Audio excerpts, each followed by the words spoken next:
From the day I moved into my new house, it was clear the local neighborhood association didn't like me. Not because I was a bad neighbor or that my house was in disrepair, but because I refused to follow their absurd rules. The neighborhood was governed by one of those associations that prided itself on overstepping boundaries, ridiculous fees, ever-changing regulations, and a president who had far too much power. I hadn't agreed to anything. My property was legally exempt from their control, but that didn't stop them from trying to force their hand. It started with the letters, endless piles of paper encouraging me to join the association, as though it were some privilege to pay monthly dues just to be told how to paint my house. Then the visits began. The president of the HOA, a woman with a pleasant voice but an unsettling stare, came by my house multiple times, attempting to persuade me. All the neighbors worked together to keep the community in balance. "Don't you want to be a part of that?" she'd say. I could already see where this was going. I had dealt with these types before. People who thought they could boss others around just because no one had dared to challenge them. I turned her down each time, and that's when things began to escalate. I started receiving fines for rules that didn't even apply to me. My trash wasn't picked up one week, and another time, a tow truck arrived to haul my car away for parking violations, even though I had parked on my own property. Every time I turned around, they found a new way to annoy me, to try to break my resolve. But I refused to back down.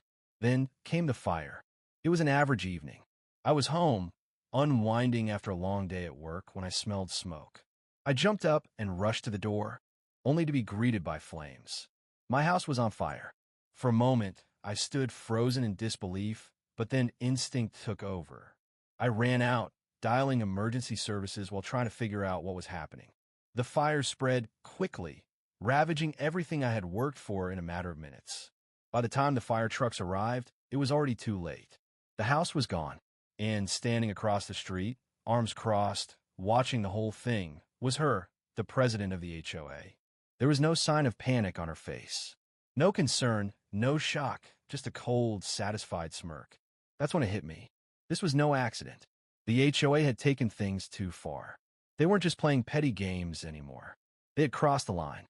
What they didn't know was that I was a judge with a reputation for crushing criminals, and now they were about to find out the consequences of messing with the wrong person.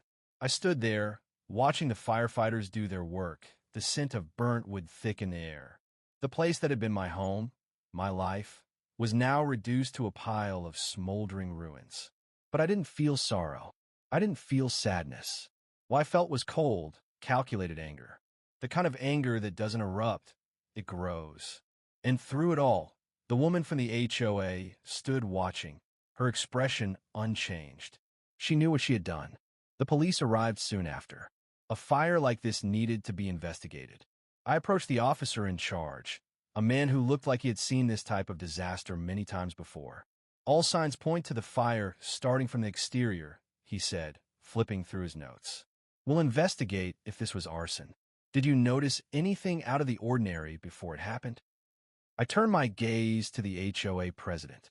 She was still standing there, listening, but as soon as our eyes met, she quickly turned away and began to walk off, acting as if the investigation had nothing to do with her.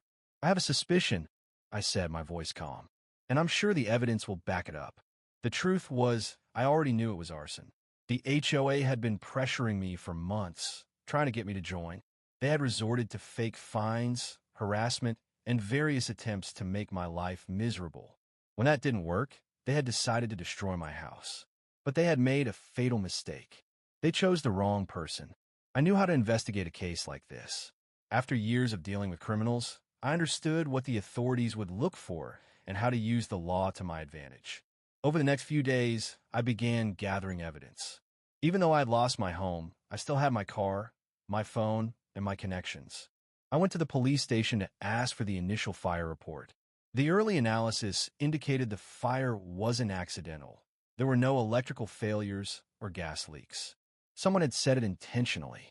So I took matters into my own hands. I spoke with my neighbors. Some were neutral, but others were visibly uneasy when I asked if they had seen anything strange. "I don't want to get involved, but I did hear something odd that night," one neighbor confessed. "Footsteps. Voices. It sounded like someone was right outside your house. That was enough to go on.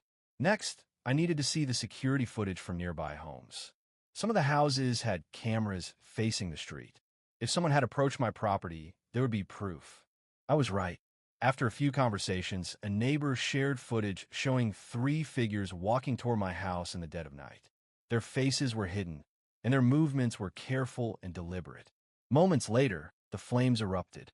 One of the figures had a distinctive, shiny necklace that glinted in the streetlight. I had seen that necklace before. It belonged to the HOA president. The connection was clear, but I needed more to solidify my case before making my move.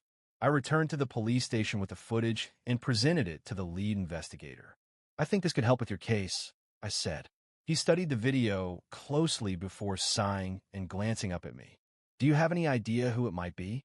I crossed my arms and smiled, knowing full well who was behind it. "I have a good idea."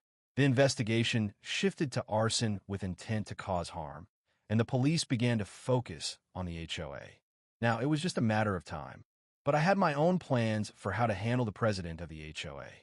Over the next few days, the neighborhood was quieter than usual. It wasn't peaceful, it was tense. The HOA must have suspected that the police were looking into the fire as arson, but they had no idea how close I was to exposing them. The first thing I did was reach out to a few key contacts. Being a judge gave me access to a network of professionals who could help me uncover the HOA's financial dealings. It didn't take long to find discrepancies. Unapproved expenses, sudden fee increases, and even suspicious transfers to a personal account, which, after a bit more digging, I found out belonged to the president's husband.